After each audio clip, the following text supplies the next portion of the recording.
Hello everyone, আসসালামু আলাইকুম। আজকে আমি গুঁড়া মাছের তরকারি রান্না করব। আপনারা দেখুন কিভাবে রান্না করি। আমি মাখিয়ে তরকারিটা রান্না করব।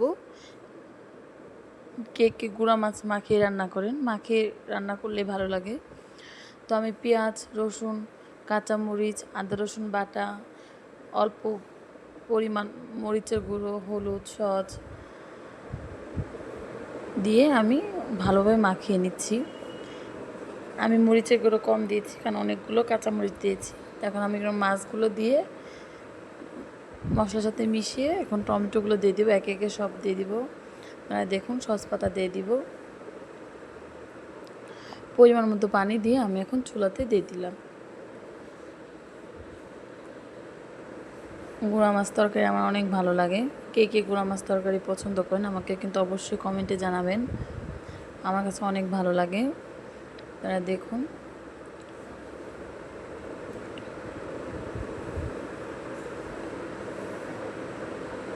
দেখুন তরকারিটা পুরা পুরা করছি।